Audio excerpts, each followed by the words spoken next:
Work from home, online conferences, virtual meetings, इनको हमें फिर से प्राथमिकता देनी है। क्या आपको याद है वो सन्नाटा, वो सूनी सड़कें, वो अपनों को खोने का हाहाकार और वो बेबसी जब हम अपने ही घरों में कैदी बन गए थे। अभी तो कोरोना की उन भयावह यादों की राख ठंडी भी नहीं हुई थी कि दुनिया के दरवाजे पर एक और यमदूत ने दस्तक दे दी है। नाम है हंता वायरस। वही डर, वही दहशत और वही सवाल, क्या फिर से घरों में कैद होने का वक्त आ गया है? क्या प्रधानमंत्री नरेंद्र मोदी की बचत वाली चेतावनी किसी बड़े तूफान की आहट है? कोरोना की वो यादें आज भी रूह कपा देती हैं। हजारों मील पैदल चलते मजदूर, अपनों के शव के पास बिलखते लोग और वो त्राहिमाम जिसने पूरी दुनिया की रफ्तार रोक दी थी।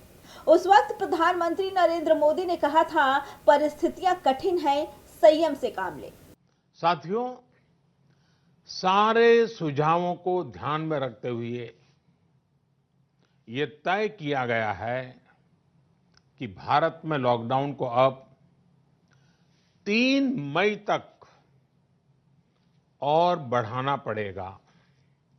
यानी 3 मई तक हम सभी को, हर देशवासी को लॉकडाउन में ही रहना होगा। आज एक बार फिर वही शब्द गूंज रहे हैं। प्रधानमंत्री ने फिर कहा, बचत करिए, सोना मत खरीदिए, वर्क फ्रॉम होम करिए। Work from home, online conferences, virtual meetings, इनको हमें फिर से प्राथमिकता देनी है। ये सलाह है या आने वाले तबाही से पहले की चेतावनी? क्या भारत एक बार फिर लॉकडाउन की दहलीज पर खड़ा है?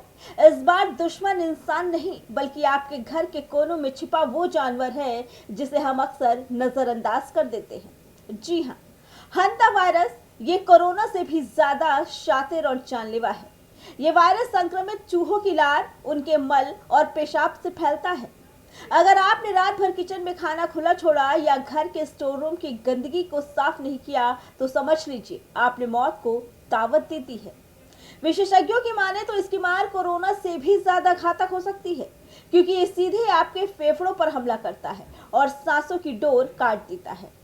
सावधान, हंता वायरस कोई मजाक नहीं है। स्वीडन, स्विट्जरलैंड, अमेरिका और सिंगापुर जैसे विकसित देश इस वक्त खौफ में हैं।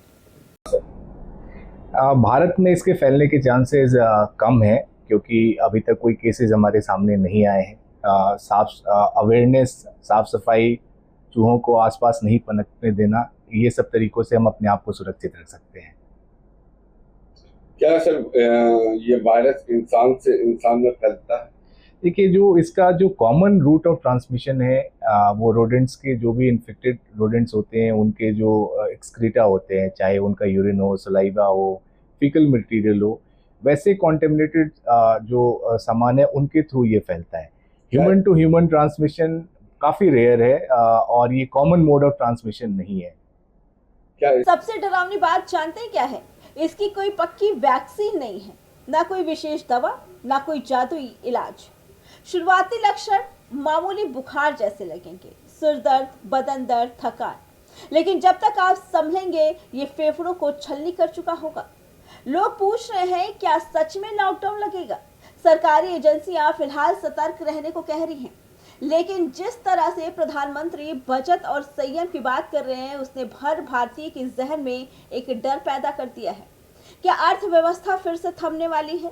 क्या फिर से वही वर्क फ्रॉम होम और मोबाइल वाली पढ़ाई का दौर लौटेगा? हंता वायरस भले ही कोरोना की तरह हवा में ना उड़े, लेकिन इसकी गंभीरता को नजरअंदाज करना खुदकुशी के बराबर होगा। याद रखिए, पिछली बार हम अनजान थे, लेकिन इस बार हम सावधान हो सकते हैं। मौत अब चूहों की शक्ल में आपके घर की दरारों में छिपकर बैठी हो सकती है। अगर अभी आप नहीं जागे, अगर अब भी आप सफाई और बचत को मजाक समझ रहे हैं, तो इतिहास दोहराने की देर नहीं लगेगी। अपने घर को सुरक्षित कीजिए, गंदगी को बाहर फेंकिए और प्रधानमंत्री की उस सलाह को गांठ बांध लीजिए, क्योंकि लड़ाई लंबी है और दुश्मन अदृश्य। Bureau report, prime TV.